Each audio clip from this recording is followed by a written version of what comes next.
இவர் வந்து நாம் தமிழர் கட்சியிலே இல்ல அப்படின்னு சொல்லி ஒரு பகிரங்கமா ஒரு குற்றச்சாட்டு. அதுக்கு என்ன காரணம்னா, சீமான் வந்து எல்லாரையும் வந்து ஸ்லீப்பர் செல்ஸ் மாதிரி மாற்றி வச்சிருக்காரு. அவர் வந்து தலைமையில் இருக்கிறதுனால அவருடைய ஆர்டர் எப்படின்னா, இவர் வந்து கரும்பு விவசாயி சின்னத்தை வந்து நம்ம கிட்ட இருந்து பறிச்சுக்கிட்ட கட்சியிலே போய் இவர் போட்டிட்டு இந்த நாம் தமிழர் கட்சிக்காக நான் நிறைய பணம் செலவு பண்ணியிருக்கிறேன், நான் நிறைய பணம் இழந்திருக்கிறேன். அதை பற்றிலாம் எனக்கு பேசுறதுக்கு விருப்பம் இல்லை. ஏன்னா பணத்துக்காக பேசுறேன் நம்ம நினைச்சுப்பாங்க. நான் சீமானை நம்பி நிறைய பணங்களை இழந்திருக்கேன்.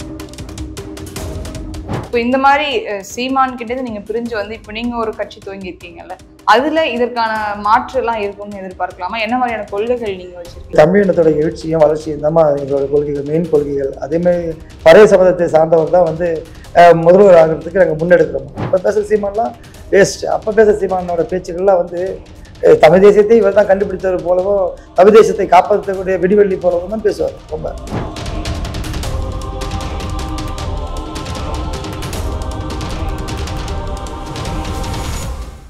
Study MBBS in Armenia.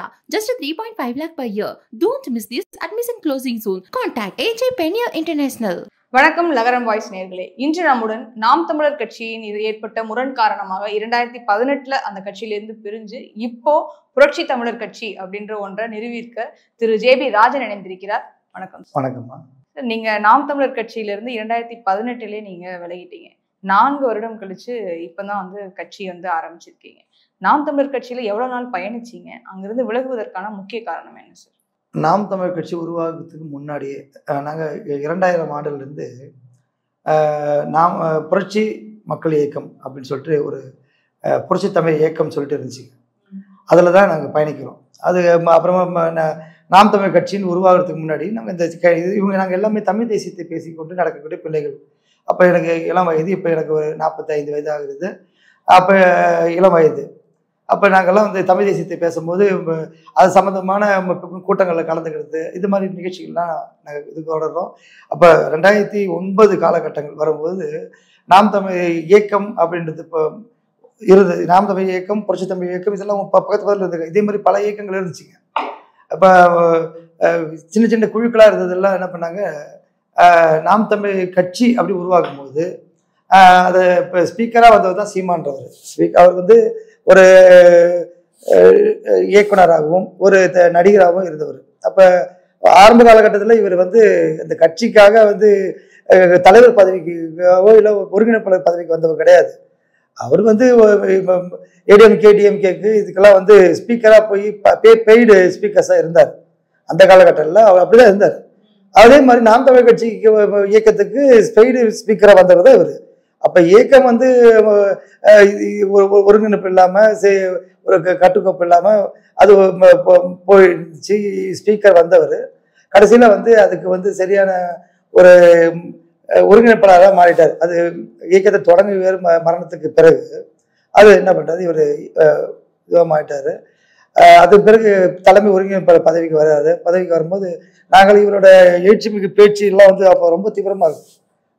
சீமான் அப்போ பேசும்போதெல்லாம் வந்து நம்ம அனைவரோட உணர்ச்சியும் தூண்டக்கூடிய ஆள். இப்போ பேசுகிற சீமான்லாம் வேஸ்ட். அப்போ பேசுகிற சீமானோட பேச்சுக்கள்லாம் வந்து தமிழ் தேசியத்தை இவர் தான் கண்டுபிடித்தவர் போலவும், தமிழ் தேசத்தை காப்பாற்றக்கூடிய வெடிவெள்ளி போலவும் தான் பேசுவார் ரொம்ப.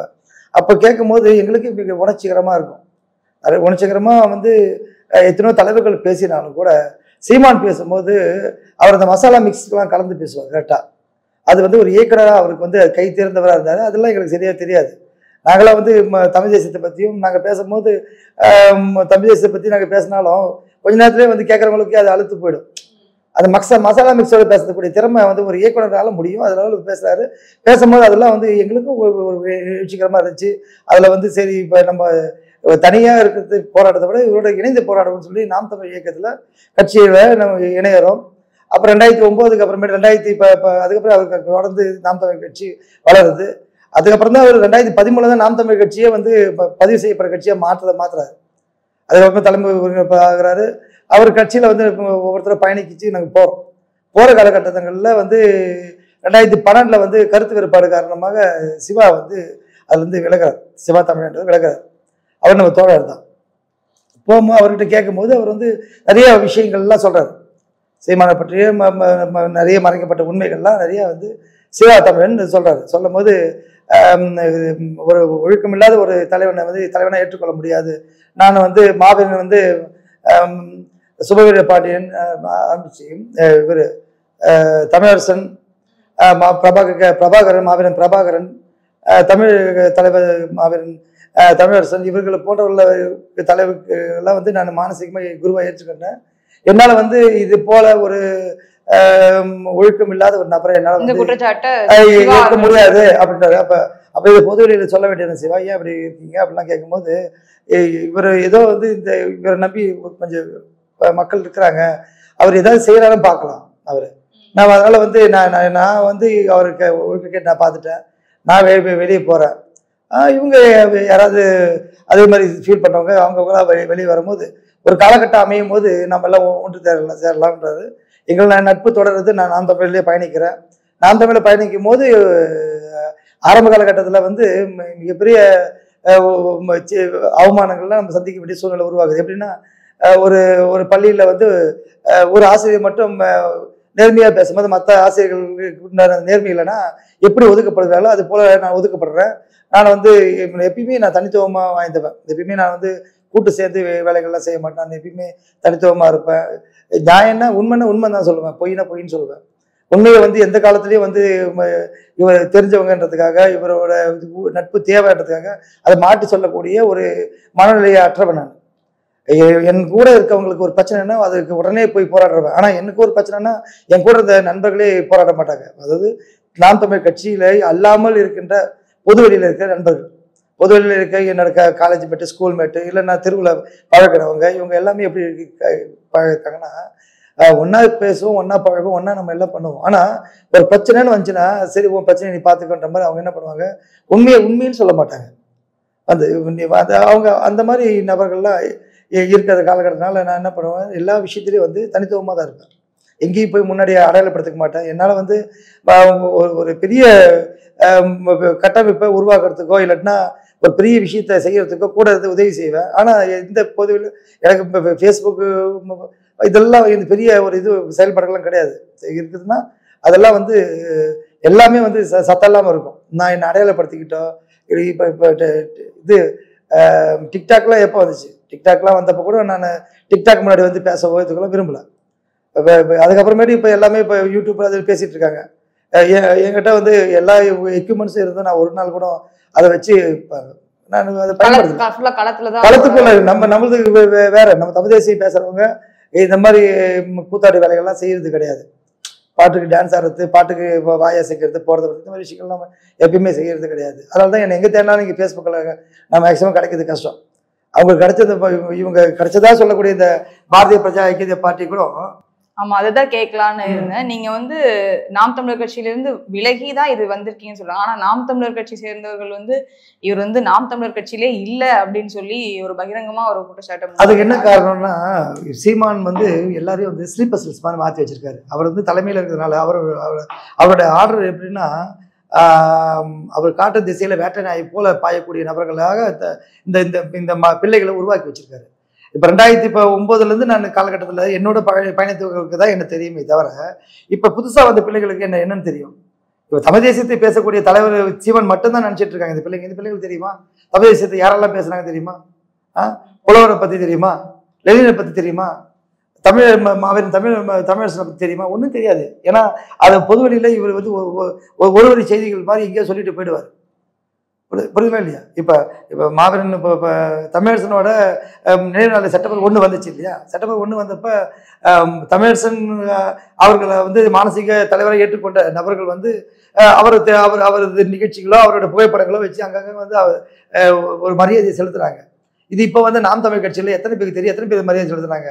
நான் சீமானியே வந்து அந்த புக்கு நூல் வெளியீட்டு விழாக்கு கூப்பிட்டனால வந்தார். நூல் வெளியீட்டு விழாக்கு கூப்பிடாம இருந்தால் அவர் எங்கேயாவது செஞ்சிருப்பார் நினைக்கிறீங்களா? ஒன்றும் செஞ்சிருக்க மாட்டார். அவரை அந்த நூல் வெளியீட்டு வரதுனால அங்கங்கே வந்து போஸ்டர் டபுள் போஸ்டர் ஒட்டி வச்சார். அங்கங்கே தமிழரசனுக்கு இணையான தலைவர் நான் அப்படின்றது போல ஒரு மாயை சித்தரிப்பதற்காக ஒரு போஸ்டர் ஒட்டினார். அவருக்கு ஈக்குவலான நபர் அவர். ஒழுக்கத்தின் அடையாளமாக இருக்கிற தமிழரசன், மாவீரன் தமிழரசன் எங்கே இருக்காரு? ஒழுக்கத்துக்கும் சம்பந்தம் இல்லாத ஒரு நபர் இல்லையா? இல்ல அந்த மாதிரி வந்துட்டு ஒழுக்கத்துக்கு சம்மந்தம் இல்லாத நபர்னு நமக்கு எந்த விதமான ப்ரூஃபும் இல்லாம சும்மா எப்படி நம்ம ஒரு எந்த ப்ரூஃப் இப்போ நான் கேட்குறேம்மா, ஒரே நிமிஷம் கேட்குறேம்மா. சீமான் இருக்காரு இல்லையா, எல்லாருக்கும் தெரியும். அவர் வந்து ஒரு பெண்ணை காதலிக்கிறாரு. இல்ல அதுக்குள்ள நம்ம போக இல்ல வேண்டாம். இல்ல இல்ல ஏன் நான் சொல்ல ப்ரூஃப் இல்லை நீங்க சொல்ல வரதுக்கு நான் ஒரு சின்ன விஷயம் சொல்லணுமா? நான் ரொம்ப டீட்டெயிலாக சொல்லலை, ஒரே ஒரு விஷயம் தான் கேட்குறேன். கேள்வி தான் நான் உங்களை கேட்குறேன்னு நினைக்கிறேன். அதாவது ஒழுக்கத்துக்கு சம்மந்தம் இல்லாத நபர் நான் சொல்றதுக்கு காரணம், ஒரு பானை சோற்றுக்கு ஒரு சோறு தான் பதம். நீங்க ஒரு பெண்ணை நேசிக்கிறீங்க, நேசிக்கிற பெண்ணு வந்து உங்களுக்கு உங்களுக்குள்ள ஏதோ கருத்து, உங்களுக்கு அந்த பெண்ணு கூட நீங்க வாழறீங்க, நேசிக்கிறீங்க வாழறீங்க இல்ல, வாழ்ந்துட்டு அந்த பெண்ணை வந்து நீங்க உதாசனப்படுத்தி வேற ஒரு பெண்ணை திருமணம் செய்யறீங்க, அது உங்க தனிப்பட்ட விவகாரம், அதெல்லாம் ஓகே. ஆனா அந்த பெண் வந்து இத்தனை ஆண்டு காலம் அந்த பெண்ணை வந்து பைத்தியக்காரி மாதிரி அந்த பொண்ணு கதறிட்டு இருக்கு. எந்த மீடியாவும் அவங்கள ஃபோக்கஸ் பண்ணல, போல வரல. ஆனா வந்து அந்த பெண்ணை வந்து ஒரு தவறான ஒரு பெண்ணாக வந்து ஊடகங்களில் சித்தரிக்கிறீங்கள, நாம் தமிழ் தம்பிகள் ஆகட்டும், சீமான் ஆகட்டும், அந்த பெண்ணு சீமானை தரக்குறைவான வார்த்தைகளை திட்டி கூட உங்களால வந்து அதுக்கு பதில் சொல்ல முடியல. இப்ப உரிமை உள்ளவங்க தான் திட்ட முடியும். இப்ப ரோட்ல போற வேற ஏதாவது வந்து திட்டுறாங்களா? அந்த சகோதரி விஜயலட்சுமியை தவிர வேற யாராவது திட்டுறாங்க சீமானை? யாரும் திட்டல. அவங்க திட்டத்தெல்லாம் வந்து உரிமை உள்ள ஒரு மனைவி திட்டுற மாதிரி தான் திட்டுவாங்க. கண்ணாபுரம் ஏன்னா பாதிக்கப்பட்டிருக்காங்க. உன்னை நம்பி வந்த நீ மன உளைச்சல்ல நீ வந்து ஜெயிலுக்கு போயிட்டு வந்த இந்த காலகட்டங்கள்ல கஷ்டப்பட்டப்ப உனக்கு ஆறுதலாக இருந்த ஒரு பெண்ணை நீ வந்து ஒழுக்கம் கட்டவளாக இந்த சமுதாயத்தை சித்தரிக்கிறவங்க உன்னை நம்பி வந்து இந்த இளைஞர்கள் என்ன பண்ணுவீங்க? அப்படி ஒரு கேள்வி ஒண்ணு இருக்குது இல்ல, நம்ம அதை முன்னெடுக்கணும்ல. நம்ம இப்ப எல்லாத்துக்கும் உதாரணம் கொண்டு போய் எப்படி காட்ட முடியும்? இப்ப இதுக்கு அவர் பதில் சொல்லவே இல்லைல்ல. அந்த பெண் வந்து ஒரு முறை தவறிய பெண்ன்ற மாதிரியும் அந்த பெண் ஒவ்வொரு முறையும் தேர்தலின் பொழுது அந்த மாதிரியான விஷயங்கள் அவங்க கிளப்புறாங்கன்னு சொல்லி இல்லம்மா. இப்ப என்ன சொல்றேன்னா, விஜயலட்சுமிக்கு இவங்களுக்கு நடுவில் இருந்த உறவுகள் அது எல்லாருக்கும் தெரியும். அது பொதுவெளியில அந்த அம்மா அந்த வீடியோவை முதற்கொண்டு வெளியிட்டாங்க. இன்னும் அதே வெளியிட்டாத வீடியோலாம் அந்த அம்மா வச்சிருக்காங்க. அப்படி இருக்கும் போது இந்த பெண்ணை கதறுது. நீங்க ஒரு அரசியல் கட்சி தலைவராகவும் நீங்க ஒரு கட்டமைப்புகள் இருக்கிறனால ஒரு தனி மனுஷியா அவங்களால ஒண்ணுமே செய்ய முடியல. அப்ப இவங்க நஷ்டீடு தரேன்னு சொல்றமே பேசி நஷ்டீடு கொடுத்தாங்க போனாங்க. அந்த பெண்ணை வந்து ஒரு தவறான அது எந்த மொழி எந்த இனமா பெண்ணா கூட இருந்துட்டு போட்டோமா, ஒரு பெண்ணை அந்த அவங்க கூட நீங்க வாழ்ந்தது உண்மை தானே. அப்ப அந்த பெண்ணை வந்து ஒரு தவறான பெண்ணை நீங்க எப்படி சித்தரிக்கிறீங்க? அதாவது உங்களுக்கு எதிராக அவர் போயிட்டாங்கன்னா நீங்க சொன்னது அவங்க கேட்கலன்னா அவர் தவறா சித்தரிப்பீங்க. அந்த பெண்ணுக்கு அந்த நிலைமை என்றால் என்னன்னு சொல்லுவார் அவரு சீமான? எனக்கு தெரியாதுதான் சொல்லுவாரு. நீங்க ஜெயிலுக்கு போயிட்டு மன உளைச்சல் இருந்த நேரத்துல உங்க 20 நாள் வந்து பெயில் கையெழுத்தப்படும் போது உங்க கூட வந்து நான் தினமும் வந்து உங்களுக்கு கூட நான் வந்து இருந்தேன், சல்லா பிச்சேன்னு சொல்லி வாக்குமூலம் கொடுக்குறாங்க. இல்லைன்னு மறுக்க முடியல, சீமானால மறுக்க முடியல, மறுக்க முடியல தானே. இல்ல அப்படி ஒண்ணு நடக்கவே இல்லைன்னு சொல்லுங்க. அந்த அம்மாவுக்கு எதிராக சொல்லவே இல்லையா? அப்படின்னு வார்த்தை சொல்லலையா? அவர் மறுக்கலையே. அந்த அம்மாவுக்கு இப்ப என்னதான் வேணும்னு கேட்கிறாரு. உங்களுக்கு தெரிய புரியுது இல்லையா? எனக்கு பொண்டாட்டிக்குது, எனக்கு பிள்ளைக்குது, அந்த அம்மாவுக்கு இப்ப என்னதான் வேணும் அப்படின்னு கேட்கிறாரு. அப்படின்னா நடந்த உண்மைன்னு அவர் ஒத்துக்கிறாரு. எல்லாரோட வாழ்க்கையிலும் ஒரு பாஸ்ட் இருக்குதானே. பாஸ்ட் பத்தி ஏன் பேசுறேன்னாமா, நம்பி வந்த பெண்ணுக்கே இந்த நிலைமைன்னா நம்பி வந்த சகோதர சகோதரிக்கு எந்த நிலைமை நீங்க யோசிக்கணும்ல. நீங்க ப்ரூஃப் ஒன்று கேட்டீங்களா, இது ப்ரூஃப் தானே. இதை விட ப்ரூஃப் என்ன வீடியோ கொண்டு வந்து காட்ட முடியுமா? இல்ல இப்ப நீங்க மேடைகள்ல சீமான் கூட எல்லாம் இருந்திருப்பீங்க தானே? மேடைகள்ல இல்ல, நாங்க எப்பயுமே மேடைகளை ஏற விட மாட்டாங்க. ஏழைகள்ல வந்து அவரை சுற்றி இருக்கும் யாரு நினைக்கிறீங்க? அது ஆரம்ப காலகட்டத்தில இருந்து சீமான் எப்படி அது கட்டமைப்பார்னா, தனக்கு ரொம்ப வேண்டப்பட்டவங்க, தன்னை பற்றிய தன்னை சார்ந்த சமுதாயத்துக்கு உட்பட்டவர்களை தான் மட்டும்தான் மேடை ஏற்றுவாரு. அதுலயும் வந்து அவர் எப்பயுமே மேடை ஏற்ற மாட்டாரு, தெளிவா புரிஞ்சுங்க. அவர் தனியா தான் மேடையில் பேசுவாரு. தன் நெருக்கமாக ஒரு வட்டத்துக்குள்ள இந்த நபர்களை வச்சிருப்பாரு. அப்ப வந்து கொஞ்சம் கம்மியா இருந்துச்சு. அப்ப அந்த நேரத்துல எல்லாம் வந்து சீமால ரொம்ப தமிழ் சீமானுக்கு ரொம்ப நெருக்கமானவர். இப்போ நீங்க இந்த கட்சியை விட்டு வெளியில வந்து இப்போ புதுசா கட்சி ஆரம்பிச்சோடனே முக்கியமான குற்றச்சாட்டு என்ன அப்படின்னா, இவர் வந்து கரும்பு விவசாயி சின்னத்தை வந்து நம்ம கிட்ட இருந்து பறிச்சுக்கிட்ட கட்சியிலேயே போய் இவர் போட்டிட்டு இருக்காரு. இதுலயே புரிஞ்சுங்கம்மா, நாங்க ரொம்ப கஷ்டப்பட்டு இந்த நாம் தமிழ் கட்சிக்காக நான் நிறைய பணம் செலவு பண்ணியிருக்கிறேன், நான் நிறைய பணம் இழந்திருக்கிறேன். அதை பற்றிலாம் எனக்கு பேசுறதுக்கு விருப்பம் இல்லை. ஏன்னா நான் பணத்துக்காக பேசுறேன் நம்ம நினைச்சுப்பாங்க. நான் சீமானை நம்பி நிறைய பணங்களை இழந்திருக்கிறேன். நாம் தமிழ் வளர்ச்சிக்கு என்னோட பணமும் செலவாக இருக்குது. அதெல்லாம் நான் வந்து மறுக்க முடியாத உண்மை. சும்மாலாம் பொய்யாலாம் வந்து நான் ஒண்ணுமே தெரியாம எப்படி பேசிட முடியும்? இதை பேசுறான்னா அதுவும் 36 லட்சம் ஓட்டு வச்சிருந்த ஒரு தலைவரா கருதக்கூடிய நபர்களை எதிர்த்து ஒருத்தர் பேசுறாருன்னா சும்மா எப்படி பேசிட முடியும்? சும்மாலாம் பேசிட முடியாது. அப்ப நாங்க ஏற்கனவே பயணிச்சுன்றதுனால பேசுறோம். இப்ப சீமானுக்கு வந்து 36 லட்சம் ஓட்டுனால ஒரு தைரியம் தனி மனிதனா எனக்கு இருக்குது இல்ல, புரியுது இல்லைங்களா? ஏன்னா இப்ப 36 லட்சம் ஓட்டு இப்ப சீமான் எங்க போனாலும் எத்தனை பேர் போறாரு? குறைந்தபட்சம் 50 பேர் இல்லாம அவர் எங்கேயுமே வெளியே போக மாட்டாரு இல்லையா? சீமானை பத்தி பேசிட்டு தனியா தானே வெளியே போயிட்டு இருக்கிறேன். அப்ப அந்த தைரியத்தோட தானே நாங்க சுத்திட்டு இருக்கோம். அப்ப அந்த அளவுக்கு வந்து நாங்க வந்து எங்களை ஏற்றுக்கொண்ட பிள்ளைகள் எங்க பின்னாடி இருக்கிறாங்க. இருந்தாலும் என்னோட சுயலாபத்துக்காக அவங்க யாரையுமே நாங்க பயன்படுத்தல. இப்ப நீங்க கட்சி ஆரம்பிச்சது இப்போ அந்த எலெக்ஷன் டைம்ல இந்த கட்சியை வந்து துவங்கிருக்கலாம். எதுக்கு இவ்வளவு பெரிய அதுக்கு ஒரு காரணம் இருக்குமா? இப்ப நாங்க ஏற்கனவே இந்த கட்சி வந்து ஆரம்பிக்கணும்னு முடிவு செய்யப்பட்டது தான். அப்ப இதுக்கு உண்டான கால அவகாசம் எங்களுக்கு தேவைப்படுச்சு. அதே நேரத்தில் நிறைய தோழர்கள் வந்து சீமானுடைய இந்த அசுர வளர்ச்சியை பார்த்து பயப்பட ஆரம்பிச்சாங்க. ஏன்னா சீமானை எதிர்க்கிறதுனால நமக்கு பாதிப்புகள் வரும்னு நினைக்கிறேன். ஏன்னா அவர் வந்து எல்லாரையும் மூல செலவு பண்ணி ஒரு வேட்டை நாய் மாதிரி மாற்றி வச்சிருக்காங்க.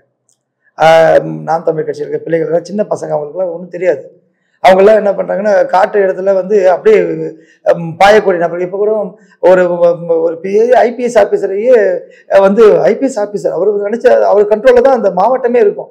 அப்பேற்பட்ட ஒருத்தரை வந்து இவனுக்கு சின்ன பசங்களுக்கு ஒன்றுமே தெரியாமல் அவனுக்கு அப்பா இருக்குது, அம்மா இருக்குது, தங்கச்சி இருக்காங்க, உறவினர்கள் இருக்காங்க. இதை பற்றியெல்லாம் கவலைப்படாமல் என்னவோ ரோட்டில் போகிற கிட்ட சண்டை போடுற மாதிரி சண்டை போட்டு உள்ள மாட்டிட்டு உட்காந்துருக்காங்களே, இவங்களெல்லாம் காப்பாற்றுறதுக்கு உண்டான ஏதாவது முன்னெடுப்பு சீமான் எடுத்திருக்காரா? ஏதாவது எடுத்திருக்காரா?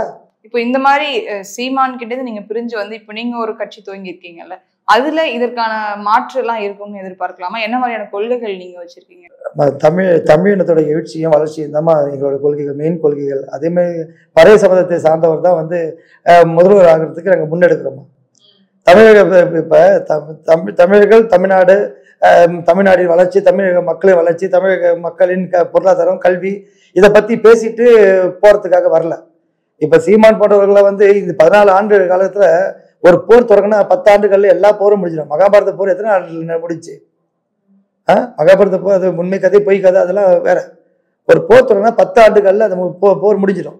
இப்ப தமிழின பேர் இயக்கத்துக்கான தொடங்கப்பட்ட இந்த போர் வந்து முடிஞ்சிச்சா?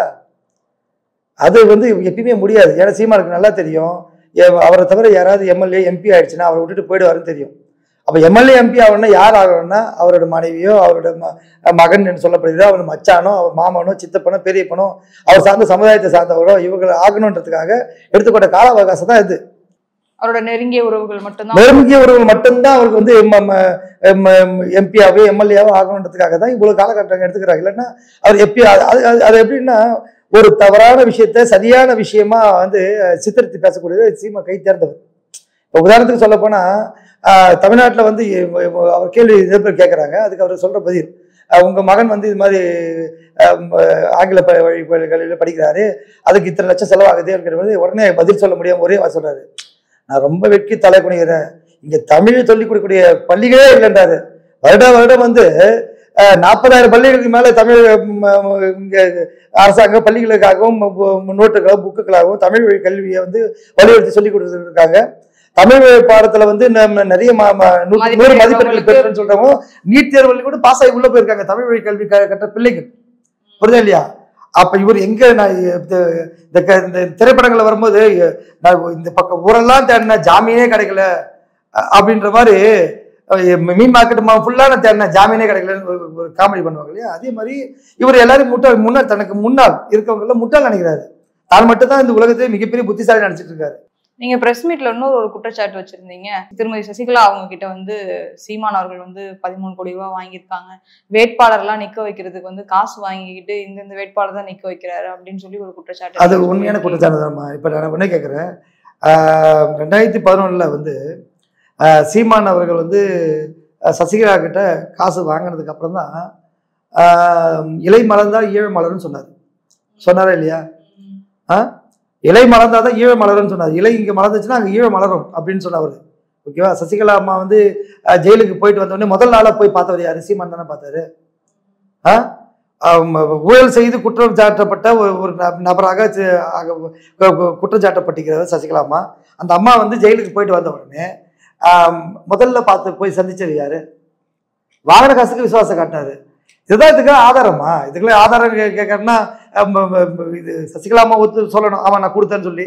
சீமான்னு சொல்லணும் நான் ஒத்துக்கிட்டேன்னு சொல்லி ஆமா நான் வாங்கன்னு சொல்லி 2 பேருமே சொல்லுவாங்களான்றது வந்து கேள்விக்குறி தானே. ஏன்னா வந்து அப்படி அந்த அம்மா வந்து சொன்னாலும் இப்ப நாளைக்கே சசிகலாமாவே சொல்றாங்க ஆமா நான் கொடுத்தது உண்மைதான் சொன்னாலும் சீமானு சசிகலா யாரையும் தெரியாது, நான் பார்த்ததே கிடையாது, அன்னைக்கு என்னவோ வேற வேலையா போறேன், அந்த பக்கம் வழி தெரியாம அந்த பக்கம் போயிட்டு எதில் அந்த மாதிரி நின்றுதாங்கன்னு சொல்லுவாரு. அப்படிதான் சொல்லுவாரு, வேற எப்படி சொல்லுவாரு? அந்த அம்மாவே ஒத்துக்கிட்டாலும் சரி இப்படிதான் சொல்லுவாரு. இந்த வேட்பாளர்கள் வந்து காசு வாங்கிட்டு தான் நிறுத்துறாங்கன்னு அவர்கிட்ட இப்ப ஏன்னா அவருடைய வேட்பாளர்கள் எல்லாமே பார்த்து நிறுத்த இல்ல பார்த்து நிறுத்தலாமா, வாங்கி நிறுத்தினாரு வேட்பாளர் எல்லாம். இப்ப ஒரு கட்சியில வந்து கட்சி எப்படி உருவாகுது, அங்க அடிப்படை ஒரு கட்சிக்கு முதல்ல யார் போவாங்கம்மா? ஒரு கட்சியை நம்ம ஆரம்பிக்கிறோம்னா முதல்ல யார் போவாங்க? அடிமட்டத்துல இருக்கவங்க தான் வருவாங்க. முதல்ல அவங்க தான் வருவாங்க. அடிமட்டத்துல கூலி தொழிலாளியா இருக்கவங்க, அடிமட்டத்துல பிழைப்புக்கு வழி இல்லாதவங்க, கூலி தொழிலாளிங்க, ரிக்ஷா ஓட்டுறவங்க, ஆட்டோ ஓட்டுறவங்க, ஒரு நாள் மூட்டை சுமக்கிறவங்க ஆரம்பிச்சு இந்த மாதிரி முதல்ல வருவாங்க. அடுத்த கட்டம் யார் வருவாங்க? கொஞ்சம் படிச்சவங்க வருவாங்க. அதுக்கு அடுத்ததுக்கு அப்புறம் யார் வருவாங்க? ஓரளவுக்கு நல்லா செட்டில் ஆனவங்க வருவாங்க. லாஸ்ட் இவங்க எப்போ வருவாங்கன்னா ஒரு பதவி அப்படின்னு சொல்லி இப்ப போஸ்ட் ஓட்டவான்னு சொல்லி இன்ஜினியர் கூப்பிட்டு வருவாரா, டாக்டர் கூப்பிட்டு வருவாரா? கட்சி ஆரம்பிச்சுட்டேன், சீமா கட்சி நான் சேர்ந்துட்டேன், சரிப்பா வா நீங்க எத்தனை இன்ஜினியர் வந்தீங்க எல்லாம் போய் என்ன பண்ணுங்க, இந்த ஏரியா ஃபுல்லா போஸ்டர் ஓட்டுங்க, அண்ணன் வந்தோடனே வாழ்க்கைன்னு சொல்லுங்க, அண்ணன் வரும்போது அண்ணன் கூட முன்னாடியே ஓடிவாங்க இப்படிலாம் சொன்ன வருவாரா? இன்ஜினியர் டாக்டர் வருவாங்களா? அவங்க அதுதான் இன்ஜினியர் படிச்சிருக்காங்களா? அவங்க நல்ல ஜாப் எங்கே கிடைக்குதுன்னு பார்த்துட்டு வெளிநாட்டுக்கு போயிடுவாங்க. போயிட்டு முதல்ல அங்கே சம்பாதிச்சு இங்கே வந்து செட்டில் ஆகிடுவாங்க. இதுதானே பண்ணுவாங்க. அப்போ அடிப்படை தொண்டர்கள் இப்போ நீங்கள் வந்து இப்போ ஒரு கட்சியை வந்து கட்டமைக்கிறீங்க, அதுக்கு அடிப்படையாக இந்த தொழிலாளர் வர்க்கம் தான் இருந்தாங்க. உங்கள் கட்சி கொடியிலேயே சிகப்பு போட்டிருக்கீங்களே, அதோட வண்ணம் எதை குறிக்குது? கம்யூனிஸ்ட் தானே குறிக்குது. அப்படி இருக்கும்போது அந்த தொழிலாளர்களை எல்லாரையும் வந்து நீங்கள் புறக்கணிச்சுட்டு தானே வந்து யாருக்கு வந்து பண வசதி அதிகமாக இருக்குதோ திரள்நிதி வாங்கி தானே கட்சி நடத்துறீங்க. அதே திரள்நிதி வாங்கி வந்து எலெக்ஷன்ல கண்டக்ட் பண்ண வேண்டியது தானே. திரள்நிதி வாங்குறது உங்க பர்சனலுக்காக வச்சுக்கிறீங்கல்ல, திரள்நிதியா வாங்கக்கூடிய பணங்கள் எல்லாம் உங்களுக்கு பர்சனலா வச்சுப்பீங்க. அதான் நீங்க அந்த குற்றச்சாட்டையும் முன் வைக்கிறீங்க. ஆமாங்கம்மா. ஆமா இப்ப திரள்நிதி வாங்கி தான் கட்சி நடத்துறதுக்கு திரள்நிதி வாங்குறீங்க. அப்ப எலெக்ஷன்ல இத்தனை பேர் கண்டக்ட் பண்றாங்கப்பா, எல்லாமே ஆட்டோ ஓட்டுறாங்க, கூலி தொழிலாளிங்க, எம்எல்ஏ எம்பி ஆக போறாங்க, கவுன்சிலர் ஆக போறாங்கன்னு அவங்களை நிறுத்த வேண்டியதானே. அதே மாதிரி இந்த எலெக்ஷன்ல வந்து எம்பிக்கு எம்எல்ஏக்கு நிக்க வைக்கப்பட்டவங்க அடுத்த எம்பி எலெக்ஷனுக்கு வந்து இந்த எலெக்ஷனுக்கு வந்து 1 கோடி ரூபாய் வரைக்கும் பணம் கொடுத்துருக்காங்க. பணம் கொடுக்காம யாரும் வரல, பணம் கொடுக்காம யாரும் அறிவிக்க மாட்டார். முதல்ல இருந்து அது பேச்சுவார்த்தை நடந்து வருகின்ற 26ஆம் வருடம் எலெக்ஷனுக்கு வந்து யாரெல்லாம் நிற்கிறீங்க போறீங்கன்னு முதல்ல அதுக்கு உண்டான வேலைகள் நடக்கும். எப்பயுமே அது நடக்கிறது தான். அது 16க்கு முன்னாடி அப்படி நடந்துச்சுங்க. எவ்வளோ வாங்கணும் போகணும் வரணும்னு சொல்லி பேசி அதில் வந்து யாரெல்லாம் பணம் கொடுக்கறதுக்கு தயாராகிட்டு பணம் கொடுக்குறாங்களோ அந்த நேரத்தில் அறிவிப்பாங்க. அதை இவங்க பணம் கொடுக்க தயாராகிறாங்க, இவங்க கொடுக்க தயாராகிறாங்க. அப்போ அவங்க பேரை வச்சு அவங்க என்ன பண்ணுறாங்க, என்ன பதவி பண்ணுறாங்க, அவங்க என்ன வேலை செய்கிறாங்க, அப்படியா டாக்டரா இன்ஜினியரா, ஓகே அவங்க அப்பா என்ன பேக்ரவுண்டு அப்படின்னு.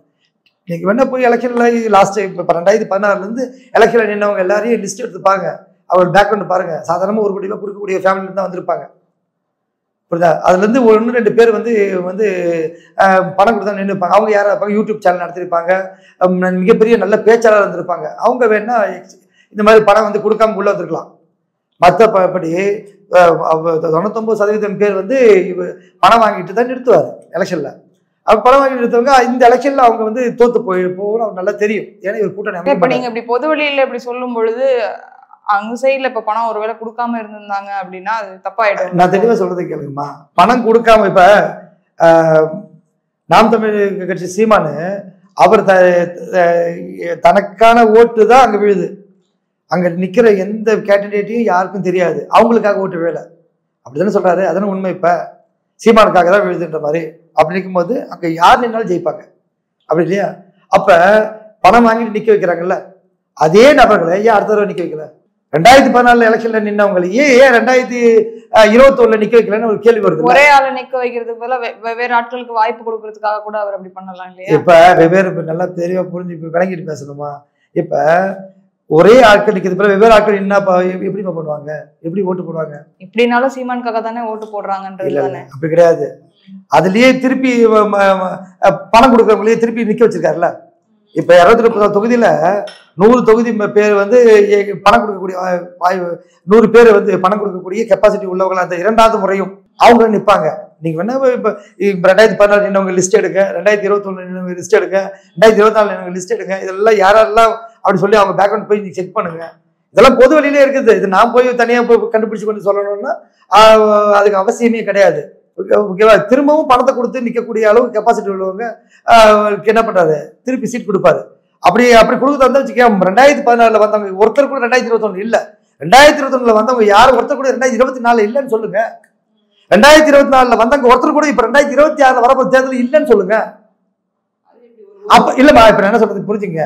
ஒருவேளை அவர் வந்து இப்படிதான் கொடுப்பாருன்னு நீங்க சொன்னா, எல்லாருக்கும் வாய்ப்பு கொடுக்கணும்னு சொன்னா, அப்ப ஒவ்வொரு காலகட்டங்களும் ஒவ்வொரு 5 ஆண்டுக்கு ஒரு தடவையோ எம்பி எலெக்ஷன் எம்எல்ஏ எலெக்ஷன் நடக்கும்போது இப்ப உனக்கு வாய்ப்பு கொடுத்தாச்சுலப்பா, இப்ப நீங்களா கிளம்பிடுங்க, 100 நீங்க கிளம்பிடுங்க, நீங்க 40 தொகுதி நீங்க கிளம்புங்க, அடுத்து 210 தொகுதி நீங்க முடிச்சில்லப்பா, நீங்க யாரும் ஜெயிக்கல, நீங்க கிளம்புங்க, அடுத்து கொடுக்க போது புது ஆளுங்க தான் கொடுப்பேன். அப்படி நான் வந்து ஒரு க்ளோசர் நம்பர்ஸ்ல வந்து தோத்துருந்தேன், நெக்ஸ்ட் எலெக்ஷன் நின்று எனக்கு வாய்ப்பு நல்லா கிடைக்கும். சீமானுக்காக வேற ஓட்டுமா, அந்த நபருக்காக வந்து வேற ஓட்டு கிடையாது.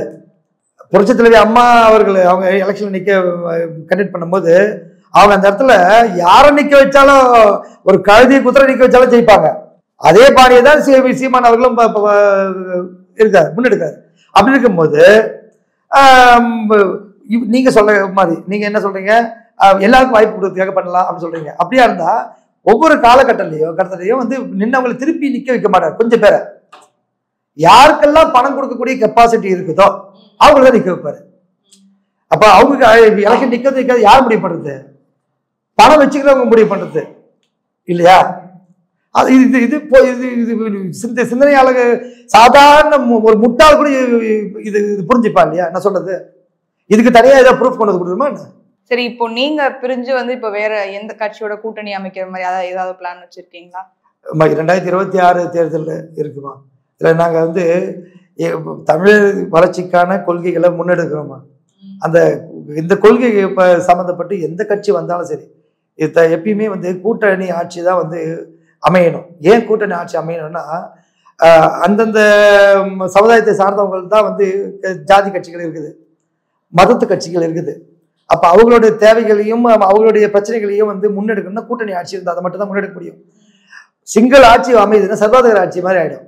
சிங்கிள் ஆட்சி அதாவது இப்ப நாம் தமிழ் மட்டுமே ஜெயிச்சு வருதுன்னு வச்சுக்கலாம். அப்ப சீமான் எடுக்கிற முடிவு எல்லாத்துக்குமே வந்து 5 வருடம் அந்த மக்கள் கஷ்டப்படணும் இல்லையா? எந்த ஆரம்பத்துல இருந்து தனித்து தானே சொல்லிட்டு அது தனித்து வர்றதுக்கு காரணம் இருக்குமா? இன்னும் வந்து அவங்க அந்த கட்டமைப்புக்குள்ள வரல இல்ல. இன்னும் நீங்க கூட தான் இருந்தீங்க, அவர் ரொம்ப ஆமா தனித்து நல்லா புரிஞ்சுங்க. அவர் கூட பயணிக்கிற எல்லாராலையும் அவரை வந்து டக்குன்னு புரிஞ்சிக்க முடியாது. ஏன்னா இப்ப ஒரு காலகட்டத்துல எப்படி வந்தாங்கன்னா, திருடர்கள் எப்படி வருவாங்க, முகமுடி அணிஞ்சுன்னு வருவாங்க. அதுக்கப்புறமேட்டு பார்க்கும்போது திருடர்கள் மாதிரி தெரிவாங்க இல்லையா? இப்ப 2024 இப்ப இருக்கவங்க எப்படி இருக்காங்க? திருடர்கள் எப்படி இருக்காங்க? அவங்கள கிளீன் ஷேவ் பண்ணிட்டு கார்பரேட் கம்பெனி ஓனர் மாதிரி இருக்காங்க இல்லையா? குழந்தை கடத்தவனாகட்டும், இல்ல கஞ்சா பொருள் விற்கிறவனாகட்டும், இல்ல பாலியல் தொழில் பண்றவனாகட்டும், எவனா விட இருக்கட்டும், இவங்க இப்ப எப்படி இருக்காங்க? ஒரு காலத்துல திருடர்கள் தனியே தெரியும். இப்ப திருடர்கள் அடையாளம் பழைய படங்களை காட்டுவாங்க. வெறும் பனியன் கட்டம் போட்ட பனியன் போட்டுட்டு ஒரு லுங்கி கட்டிட்டு கழுத்துல வந்து ஒரு கட்சி கட்டிட்டு இருப்பான். இவரை பார்த்தா சினிமாக்காக அப்படிதான் உண்மையாவே நடைமுறை வாழ்க்கையில இருந்தாங்க. சினிமாக்காக செய்யலாமா? அது நடைமுறை வாழ்க்கையிலேயே அப்படிதான் இருந்தாங்க. அதுதான் இப்ப இப்படி இருக்காங்க அப்படின்னு வச்சுக்க. ஒரு நம்பகத்தன்மையோட கொண்டவங்க தான் இப்போ அந்த திருடர்களா இருக்காங்க இல்லையா?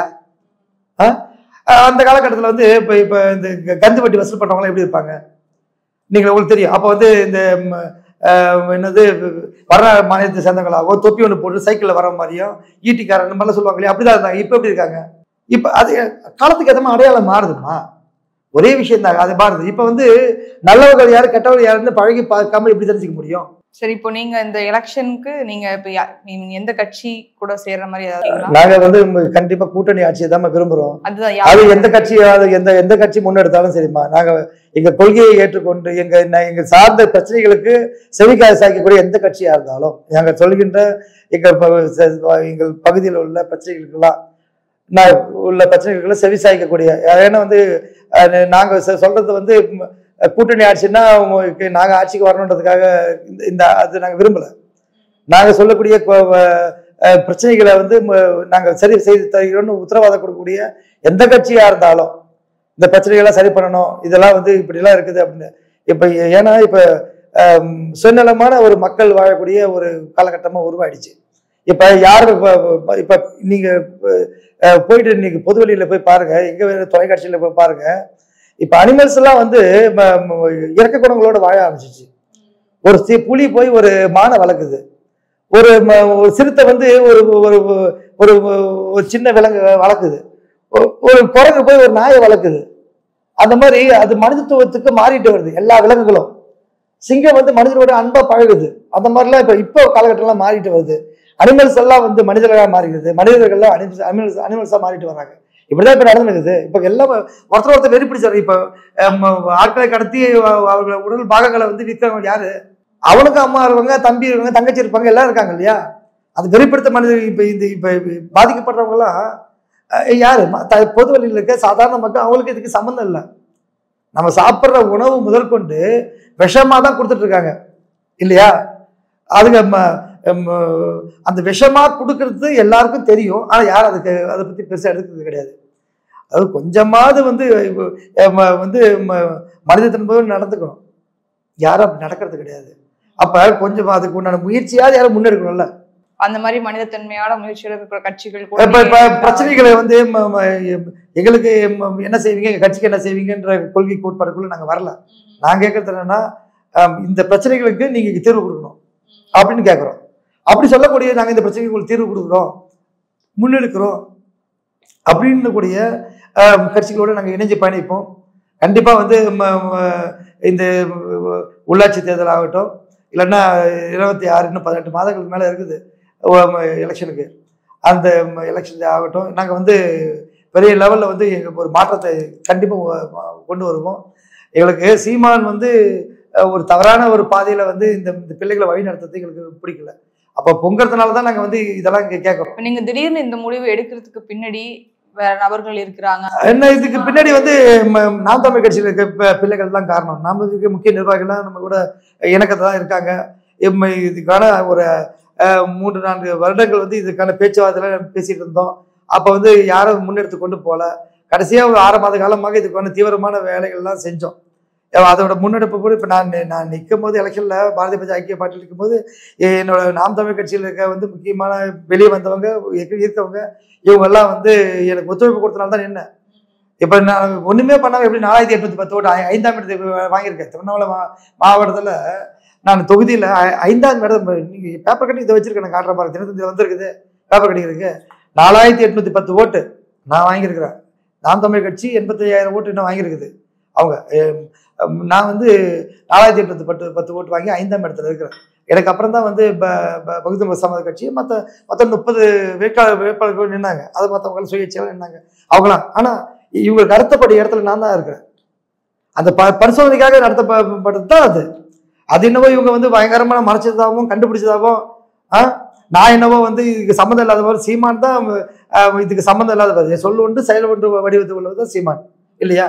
அவருக்கு அதுக்கு சம்மந்தம் இருந்தா அவர் வந்து ஈழத்து பெண்ணை விதவை பெண்ணை திருமணம் செய்வேன்னு சொல்லிட்டு அவர் வந்து ஒரு தெலுங்கு தாய்மொழியை கொண்ட ஒரு பெண்ணை தான் திருமணம் செய்தார். அவர் தெலுங்கு தாய்மொழியை கொண்ட தகப்பனுக்கு பிறந்த ஒரு மகனை தான் தனது வளர்ப்பு மகனை ஆகியிருக்காரு. ஒரு பிள்ளையை தான் அப்போ நீ வந்து நாம் தமிழருக்கு பதிலாக நாம் தெலுங்கு கட்சியில் வச்சுட்டு போக வேண்டியதானே? நாம் தமிழன்னு எங்களை முட்டாளாக்குற. இப்போ இவர் தமிழரான்னு ஒரு கேள்விக்கு வரும்போது, ஆமாப்பா எங்கள் அப்பா வந்து மலையாளி சொல்லிட்டு போங்க, நீங்கள் கிறிஸ்துவர் அதுக்குள்ள நான் போகல. அவர் இப்போ அப்பா தகப்பன மலையாளி தானே, தந்தை இந்த அவ்வழி தானே வந்து நீங்கள் வந்து ரத்த உறவா சொல்லுவாங்க, மொழி உறவா தாயை சொல்லுவாங்க அப்படின்னு சொல்லுவாங்க. அப்போ தந்தை வழி சமூகம் சொல்லும் போது எங்கள் அப்பா மலையாளி ஆமாப்பா அப்படின்னு சொல்லுவாங்க. இவர் என்ன பண்ணுறாருன்னா எல்லாத்தையும் தாண்டி யார் தமிழ் என்று முடிவு பண்ணக்கூடிய அத்தாரிட்டி என்கிட்ட தான் இருக்குது. நான் தான் சொல்லுவேன் ஏன் தமிழ்னு சொல்லிட்டு அப்படின்னு சொல்லும் போது எங்கள் முரண்பாடு ஏற்படுது. அப்படின்னு சொல்லட்டு நாங்கள் யாரும் கேட்க போகிறது கிடையாது. இப்போ நான் தமிழ்னு சொல்லி சர்டிஃபிகேட் வாங்கினா சீமாட்ட போய் ஐயா இது மாதிரி நான் தமிழ் சர்டிஃபிகேட் கொடுங்க அப்படி கேட்கணும் போல இருக்குது. இங்கே தமிழ் சமுதாயத்தில் இங்கே பிறந்து இங்கே வளர்ந்து பாட்டினார் முப்பாட்டினார்லாம் இருந்து காலகட்டத்தில் வாழ்ந்தவங்களுக்கெல்லாம் இவர் தான் அத்தாட்டி கொடுப்பாரு. ராஜராஜ சோழன் தமிழன் சொல்லி இவர் தான் கொடுப்பாரு அப்படின்னு சொல்றது மிகப்பெரிய ஒரு கேலி கூத்தா இருக்குதுல்ல. அப்போ இப்போ வர பிள்ளைங்களுக்கு என்ன தெரியும்? இப்போ இந்த 2K கிட்ஸ்ன்னு சொல்றாங்க இல்லையா, 2K கிட்ஸ் எல்லாம் தாண்டி 3K கிட்ஸ் வந்துடுச்சு இல்லையா? இந்த பிள்ளைகளுக்கு என்ன தெரியும் உங்களுக்கு? அவர் என்ன சொல்றாரு, ஏன்னா எது நம்ம எதை சொன்னாலும் நம்புவானவா அப்படின்னு சொல்றது இந்த பிள்ளைங்க தான் என்ன பண்றாரு, தவறான ஒரு செய்தியை நியாயப்படுத்தி பேசுறாரு.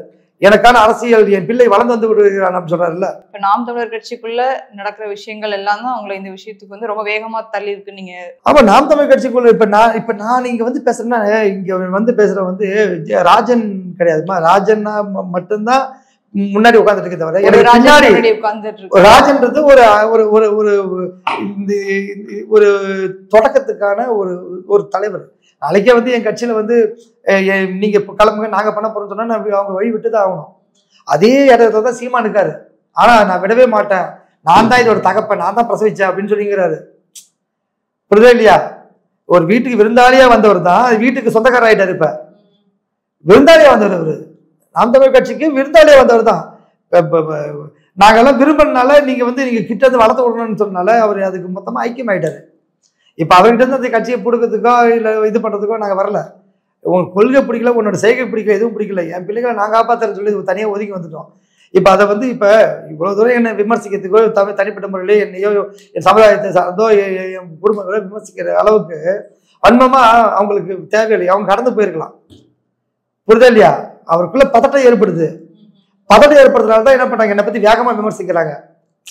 புரியுதா இல்லையா? உங்களுக்கு இப்ப பதட்டம் இல்லாட்டா நீங்க என்ன வேகமா விமர்சிக்க போறீங்க? நீங்க யாருனே தெரியலன்னு எனக்கு தெரியுங்க. அவன் யாருனே தெரியலங்க. பாருங்க, இப்ப இந்த மாதிரி ஐக்கிய கட்சியில் நின்று இருக்க போனாங்க வந்தேன்னா இதை நான் பத்திரிகை சந்திப்புல முன்னாடியே சொல்லிட்டேன். நான் இது மாதிரிலாம் எனக்கு என்ன நிருபர்கள்லாம் முட்டாளுங்களா? அவங்களாம் வந்து ஒரு விஷயத்த வந்து துருவி எடுக்க மாட்டாங்களா? எவ்வளோ பெரிய விஷயத்தெல்லாம் சாதிச்சவங்க நிருபர்கள். அப்படி இருக்கும்போது இது என்ன உலகமாக இது நான் மறைச்சிட்டேன் அப்படின்ற மாதிரியும் அதை இவங்க எல்லாம் கண்டுபிடிச்சேன்ற மாதிரியும் இவங்க சித்தரிக்கிறத சிரிப்பா இருக்குது. திருவண்ணாமலை மாவட்டத்தில் இருக்கிற எல்லா நாம் தமிழ் கட்சி பிள்ளைகளுக்கு எல்லாருக்கும் தெரியும்ன்றது தெரியாதா? எலெக்ஷன் நிற்கும் போது என் கூட தானே அவங்க வந்து கலெக்டர் ஆஃபீஸில் உட்காந்து மீட்டிங் அட்டன் பண்ணுறாங்க, வாழ்த்துக்கள் தோழர்னு கை கொடுத்துட்டு போகிறாங்க. அப்போ அவங்க சொல்ல மாட்டாங்கன்னு தெரியாதா? என் அஃபிடாவிட் தான் வந்து கூகுள் இருக்குது. இவங்க என்னவோ பயங்கரமாக தேடி கண்டுபிடிச்சி இது பண்ண மாதிரியும் அதுக்காக பயங்கர புலன் சண்டை பண்ண மாதிரியும் பயங்கரமாக கைக்குடி, அதுக்காக அவசியம் கிடையாது. சோதனை ஓட்டமாக நான் செஞ்சு பார்த்தோம். அதுக்கு எங்களுக்கு ஏன்னா இது நாங்கள் வந்து இது நான் 18 வெளியே வந்ததுலேருந்து நாம் தமிழ் கட்சிக்கு எதிராக ஒரு முனைப்பு இருக்கும்போது நம்மளால செய்ய முடியுமா போக முடியுமான்னு எல்லாருக்கும் ஒரு கேள்வி இருக்குது. நாம் தமிழ் கட்சி இன்னைக்கா வெளியே வராங்க எல்லாருமே. எனக்கு முன்னாடியே வெளியே வந்துட்டு இருக்காங்கல்ல. 12 வந்த சிவாலாம் இப்போ இருக்காரு இல்லையா? அவர் கூட வெளியே வந்த நிறைய பேர் இருக்கிறாங்க. தோழர் வந்து வினோத் இருக்கிறாரு, பாண்டிச்சேரியில் தோழர் வந்து அறிவுமதி இருக்கிறாரு, கடலூர்ல வந்து எழுதி செல்வன் இருக்காரு. இந்த மாதிரி நிறைய பேர் இருக்காங்க. இவங்கெல்லாம் என்ன பண்றாங்க, இவங்கெல்லாம் வந்து நம்மளால முடியுமா முடியுமா அப்படின்னு கேள்வி வரும்போது ஒரு ட்ரையல் பார்த்தது தான் அது. நமக்கு நமக்கு நமக்கு சரியான சின்னம் அது அப்படின்னும் போது சரி அவர் விட்டுட்டாரு, நம்ம அதுக்கு ட்ரையல் பார்ப்போம், நம்ம முன்னெடுப்போம் அப்படின்னு சொல்லி அதுக்கு ஒரு ட்ரையல் பார்த்து தான் அது. அந்த ட்ரையல் அந்த கட்சியில எந்த பதவியிலும் நான் இல்லையே. இல்லைன்னா நாம் இப்போ பாரதிய ஜனதா ஐக்கிய பார்ட்டிக்கு தமிழ்நாட்டில் இங்கே எவன் இருக்கிறான் சொல்லுங்க? நாங்கள் எல்லாம் அப்படியே போய் அந்த கட்சியை சேர்த்துக்கலாம்ல, அந்த கட்சியை வளர்க்கலாம்ல. அப்போ செஞ்சோமா? உண்டா இல்லையா? இப்போ கட்சியில் ஜெயக்குமார்னு ஒருத்தர் இருக்காரு. அவர் அந்த எலெக்ஷன் டைமில் 2-3 பேட்டியை தவிர நீங்கள் எங்கே தேர்னாலும் அவரை பற்றி எங்கேயுமே கிடையாது. அவர் பிரச்சாரம் பண்ணதாவோ பேட்டி கொடுத்ததாவோ எங்கேயாவது இருக்கா பார்த்தீங்களா? இல்லை. அவர் சும்மா ஒரு டம்மி தலைவர். அவர் வந்து தெலுங்கு சமுதாயத்தை சார்ந்தவர். அவர் அதுக்கப்புறம் அவர் எதுவுமே வரல. அவர் வந்து இப்போ எங்களெல்லாம் வலியுறுத்தினார், நீங்களாம் என் கூட வந்து பயணிங்கப்பா, செய்யுங்கப்பா, போங்கப்பான்னு. நாங்கள் போனது வந்து எங்களோட சின்னன்றதுனால தான் வந்தது இல்லையா? இப்போ ஒரு வேளை வந்து இவர் வந்து இந்த மைக்கு சின்னத்தில் வந்து ஓட்டு வாங்கலன்னு வச்சுக்க, இந்நேரம் என்னோட சின்ன வேணும்னு சொல்லிட்டு பயங்கர ஆப்பண்டம் பண்ணி அமங்கலம் பண்ணி வாங்கிறதுக்கு வேலையை முன்னெடுத்திருப்பாரு. அந்த கரும்பு விவசாய சின்னம் எல்லாமே அவருக்கு அந்த ஓட்டு விழுந்ததுனால அவர் அது பிறகு கரும்பு விவசாய சின்னத்தை பற்றி அவருக்கு அவசியமே கிடையாது, அக்கறையும் கிடையாது. எனக்கு மைக் அடிச்சா போதுன்னு வந்துட்டாரு. கரும்பு விவசாய சின்னம் கையில் இருந்த வரைக்கும் என்ன சொல்லிட்டு இருந்தாரு, இது தமிழர்களை அடையாளம், விவசாயத்தை காப்போம், விவசாயமே நமது மூச்சு, விவசாயம் கைவிட்ட நாடுகள் எல்லாம் அழித்து விட்டன, இப்படிதான் சொல்லிட்டு இருந்தாரு. அதற்காக கடவுளாக பார்த்து கொடுத்த இதுதான் இந்த சின்னம், இந்த சின்னத்தை நம்ம விடவே கூடாதுன்னு சொல்லிட்டு இருந்தவர் தான் எலெக்ஷனுக்கு முன்னாடி வரைக்கும் பயந்துட்டு இருந்தாரு. ஆனா நடந்தது என்ன? சீமாந்த சின்னம் வந்து ரொம்ப நெருங்கிய டைம்ல எலெக்ஷன் கிட்ட வந்து தான் கொடுத்தாங்க மைக்கிலே அந்த ஓட்டை வாங்கிட்டனால எனக்கு மைக்கே போதுன்ட்டாரு. இப்ப கரும்பு விவசாயத்தை பத்தி பேசவே மாட்டேங்கிறாரு. அதை வாங்கணும்னு நினைக்க மாட்டேங்கிறாரு. நாங்கள் அந்த கமிஷன் கரும்பு விசாரிச்சதை கண்ணுக்கு வலியுறுத்தி வாங்கிடுவோம். 2026 தேர்தலுக்கு அப்புறம் உள்ள வரக்கூடிய தேர்தலுக்குள்ள நாங்கள் வாங்கிடுவோம். நிறைய விஷயங்கள் பகிர்ந்துக்கிட்டீங்க. உங்களோட நோக்கம் நிறைவேறட்டும். நன்றி. ரொம்ப நன்றிப்பா.